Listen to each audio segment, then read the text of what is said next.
Welcome to your Zip Grip Assembly Guide.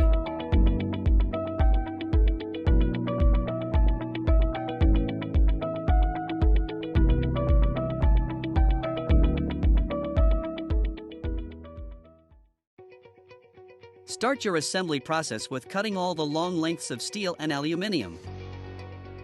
Depending on your cutting setup, start with the steel tube as per the deductions in the assembly manual. Make sure that all safety and personal protective equipment is used during the assembly process. Ensure all safety equipment and guards are operating effectively and operational training has been provided.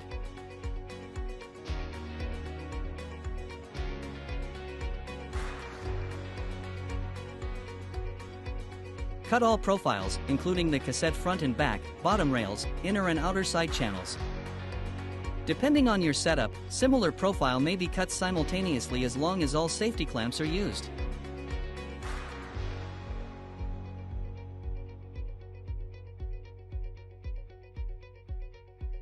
If the system you are assembling requires a central lock assembly, cut the flat bar to the lengths detailed in the assembly manual and ensure the ends are cut to a 45-degree angle. Mark the center of the bottom rail and line up the mark with the guide. Drill a 3 mm hole and using the screw provided secure into place. For single-sided central lock operation, only route through the front. For a dual control, you will be routing through the front and back.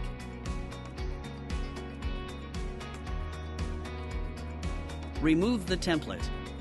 Keep the screw as this is used to secure the central lock. Countersink the pilot hole with a 10 mm drill bit so the screw head finishes flush with the extrusion face. With the previously cut flat bar, place the longer of the two bars onto the inner plastic drive block from the central lock kit and the shorter bar into the central lock mechanism. Drill a 3 mm hole and with the blunt screws provided fix the bars to the block and central lock mechanism. Inset the central lock mechanism into the bottom rail extrusion. Slide in all the way and locate into position using the screw that was used to secure the template. Attach the front handle to the side of the sliding lock mechanism that has been inserted. From the central lock mechanism, insert the return spring into the bottom rail on the opposite end. Insert the other flat bar that has the inner plastic drive block attached, pushing the spring into the central lock mechanism. Push the flat bar in so that the screw port on the central lock mechanism is visible and can be lined up with the central lock handle and carefully screw into place. For a dual operation, you can now attach the back handle. Do not over-tighten as the handle should be able to slide. For larger width awnings over 3 meters, a locking bar support can be inserted. By using another piece of flat bar, you are able to push the guide into a central supporting position. You can now locate and secure one end of the bottom rail with an end cap and screw into position. Slide on the weather strip if required as part of the system, from the opposite end. Silicone-free spray may help this process over wider widths. Cut and secure the weather strip into place using the screws provided with the end caps.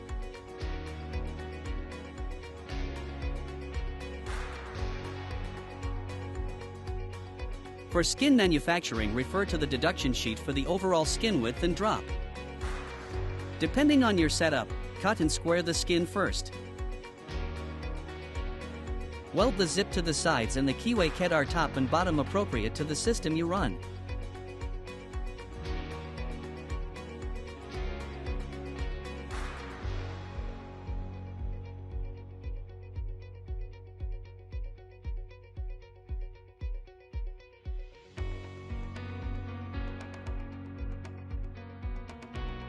Refer to the assembly manual for the final top shoulder cutouts.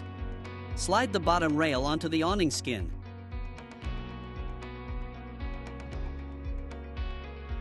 Centralize the fabric on the bottom rail and fix off with screws provided, clamping the fabric into the end cap.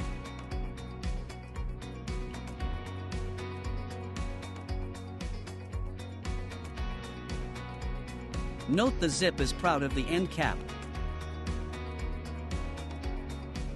Assemble the brackets or end caps depending on what configuration you are assembling for zip grip.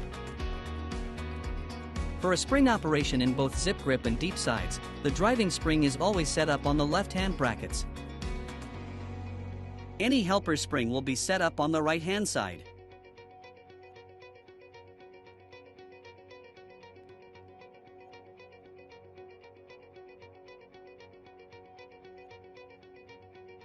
The three configurations are spring, gearbox, and electric motor.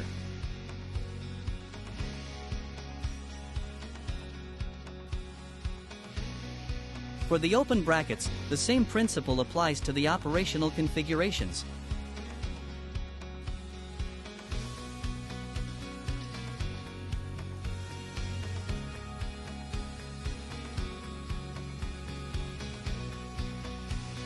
As with the headbox end caps, the three available configurations are spring, gearbox, and electric motor.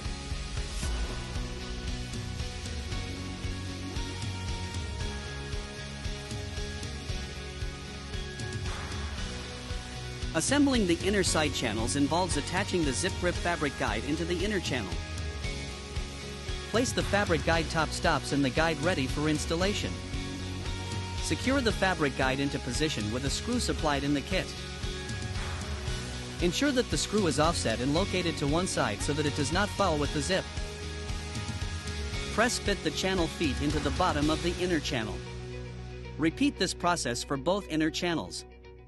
For a spring-operated zip grip and deep side systems, you will need to prepare the tube and spring for assembly. Insert the reducer by sliding onto the spring and lining up with the spring keyway cutout. On the opposite end, attach the 78mm spring adapter to the drive end of the spring, ensuring that the locating tags are fully engaged.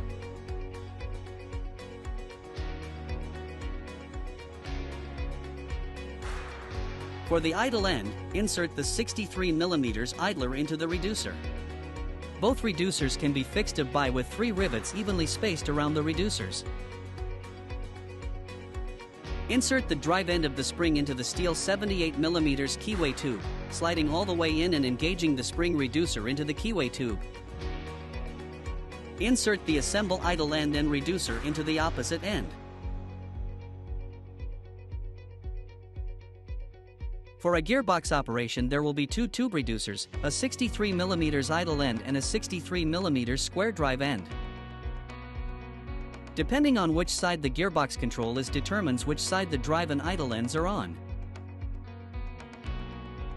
For an electric motor, there will be 2 reducers, a motor crown adapter, a drive adapter and a 63mm idle end.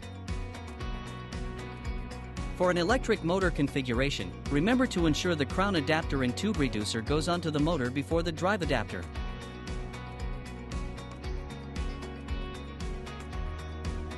Once the drive adapter has been secured to the electric motor, the assembled motor unit can now be inserted into the 78mm tube by lining up the keyway openings in the drive adapter and the tube reducer.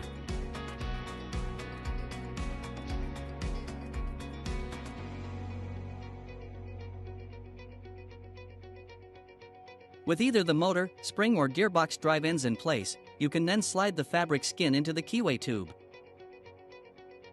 Once centralized onto the tube, roll up so the fabric is rolling off the back of the tube. Pack and protect, ready for installation. At this stage, mark on the underside of the front cassette 15mm in from the side and 35mm from the back. This is where you will use a stepping drill to drill a 20mm hole for a gearbox-operated zip grip system. If you are assembling a spring or electric motor system, this step is not required. Finally, if you are assembling a full cassette zip grip system, attach the assembled end caps to the back extrusion.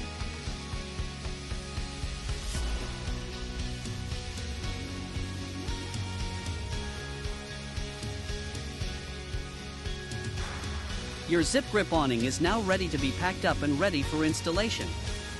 Thanks for partnering with Shaw of Australia and the Zip Grip system.